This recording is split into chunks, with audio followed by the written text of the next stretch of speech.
Statement of Val Halla. For some companies, profit is one thing, for others, it is the only thing. I count extreme ski and sport in the latter category. Their corporate mindset is if it makes money or saves money, then do it and the customer be damned. I acquired my knowledge of this attitude firsthand. I'm ashamed to admit that I rose as high as I did in the management ranks of this morally bankrupt enterprise. They did my soul a big favor by firing me. I worked at Extreme for 7 years, holding a series of increasingly important positions. At first, the firm seemed like an ideal place for the utilization of my skills. I trained for a management position by obtaining a Bachelor of Arts in Recreational Business at the Oakland State University in California. Each student in this prestigious program was required to choose 2 study focus areas, along with completing a number of general courses common to all business students. My 2 areas of specialty were risk management and product development. The former deals with ways to either make a recreational experience safer for consumers, or to assure that users are aware of and assume the risk inherent in the activity.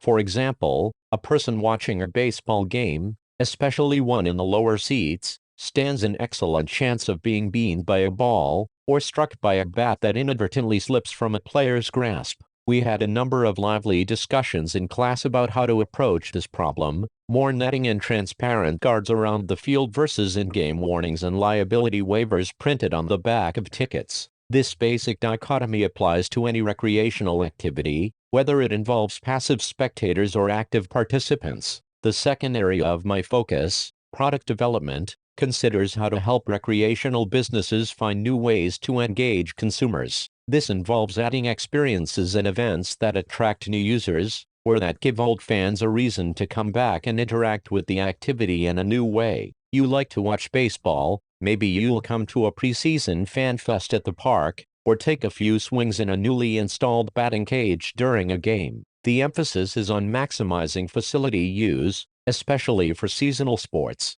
Don't let your physical plant sit idle. Give folks something to do there 12 months out of the year. Armed with this training, I applied for work in multiple venues along the West Coast, where I could stay closer to my friends and family. My first job was assistant manager of an indoor soccer venue, but that job was too small and way below my expertise and anticipated pay grade. I was constantly locking horns with the manager, who didn't accept any of my suggestions on how to make things safer or better. Same thing happened at my next position. As the manager of a hotel water park franchise along the I-5 corridor in Washington, even my idea of adding a rope course in an unused parking area was poo-pooed, although I noticed that they finally constructed and heavily advertised this type of course years later, after I was dismissed. Guess the great thinkers are always ahead of their time. It seemed I'd found my dream job when I landed a position with Extreme Ski and Sport, which owns properties all over the western United States and Canada.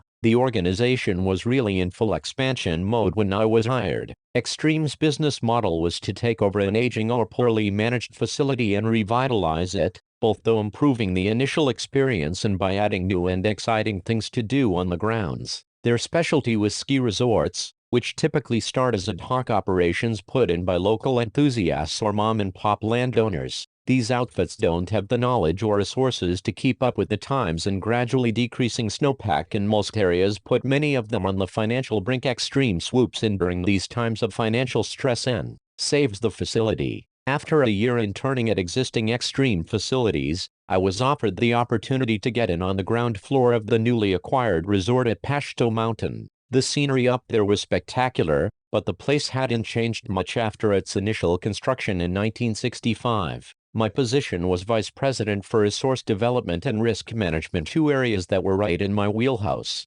Parker Jacob was also new to the facility, although Parker had managed several successful Extreme operations. At first, we were a great team. Parker valued my expertise and listened to my ideas and suggestions. High mountain sports are inherently risky. There's only so much you can do to make a steep slope or a narrow, rocky trail less dangerous without also diminishing the reason someone participates in the first place. These adrenaline junkies are looking for a little scare while they speed through a course, and they are disappointed if the run doesn't register high Shalou readings. I learned that lesson early on, when I recommended flattening and widening a portion of one of our backcountry trails. Within a few months after the work was completed, mountain bikers cut several bypass trails near the main path, specifically to make the descent bumpier and steeper. It was a constant struggle to balance the demands of this group and the needs of hikers and horseback riders for a more secure, stable trail. Risk management at alpine resorts usually focuses on warning consumers about the general risks and asking them to acknowledge that they accept them as part of their participation. Signs like those depicted in Exhibit 6 have a little value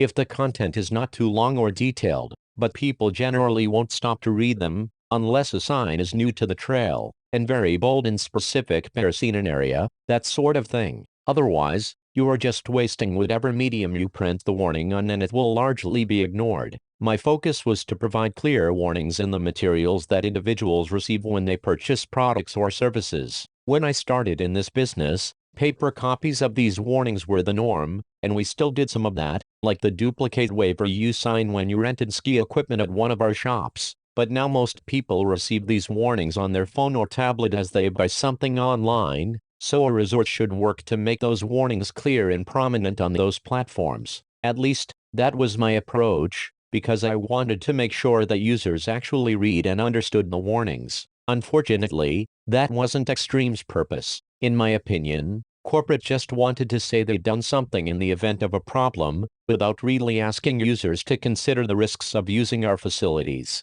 I wanted the parking permits themselves to include specific warnings, so each user would have something in hand in the vehicle. Parker overruled that idea, pointing out that hikers, bikers and others use the trail, and a printed permit with a bunch of warnings for different groups would be too cumbersome. While there is some merit to that objection, even my suggestion that the warning and waiver language in Exhibit 5 be more prominently and boldly displayed was brushed aside. Although some danger is present in all of these activities, that doesn't mean there are no minimum standards for facility construction and maintenance. You wouldn't construct a ski lift that randomly ejected riders halfway up the mountain. No responsible ski resort would set up a run with a 50-foot cliff at its end. If you did, you would be responsible for the damage these conditions caused, even if you posted warning signs, because the danger could be so easily avoided with careful planning and design. As far as I'm concerned, the washout on the Wonder Trail was exactly that sort of danger.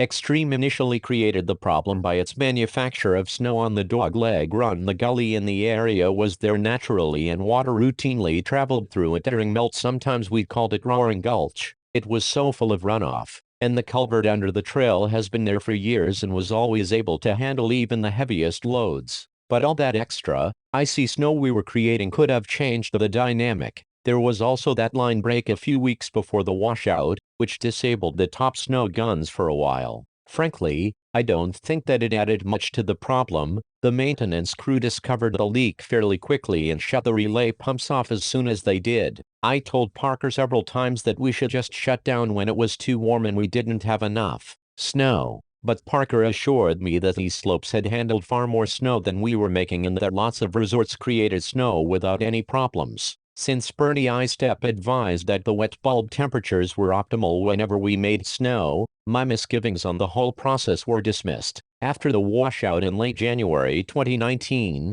I inspected the damage with Parker and a consultant from Extreme's Trail Construction Department. I was shocked by the depth and breadth of the hole created by the slide, and Parker agreed at first that the gap was too large to navigate safely. But the consultant Jacob brought in, Chase Bale, thought the trail was great in that miserable condition. She claimed to be a veteran mountain biker and kept raving about what a gnarly feature had been created. She said the lip wasn't too chundery and that the kicker was perfect for all but the most inexperienced riders. Bale assured us there would be very few endos or tacos, given the distance. That consultant convinced Parker that people would come from across the region to hawk this dial drop.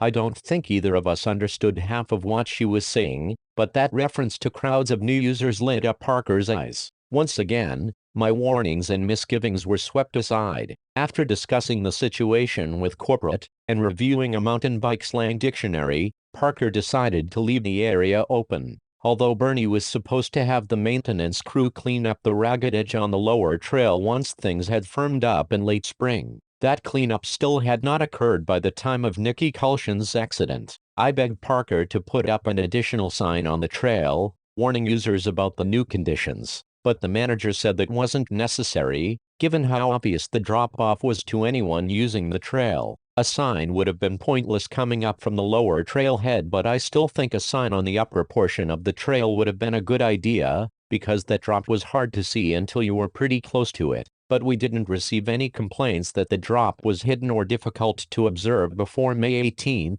2019. I also recommended sending out a crew to construct a series of switchbacks to get around the drop, so hikers and horses wouldn't have to slide down or crawl up the bank. But that was unnecessary, because users built their own side trail within a few weeks of the washout. Frankly, I don't think our crews could have done a better job. The only complaints received about the conditions were from Dakota Booker, who thought the whole thing was too unstable. Booker said Happy Trails Adventures would stop furnishing rides on the Wonder Trail after the next season unless we did something about the unsafe conditions. It was my day off at the time of Nikki Kulshan's accident, and I have no first-hand knowledge of anything that happened. After the incident, I discovered that most of the warnings and waivers I had carefully crafted for our website had been buried at the back of a bunch of fine print in the terms and conditions. You wouldn't even see some of it unless you scrolled all the way to the end. My warnings did not specifically reference the washout or the snowmaking machines, but they might have made someone like Kulshan think about what it meant to use our trails. Parker said legal had done the final draft of Exhibit 5 and they were satisfied with the layout.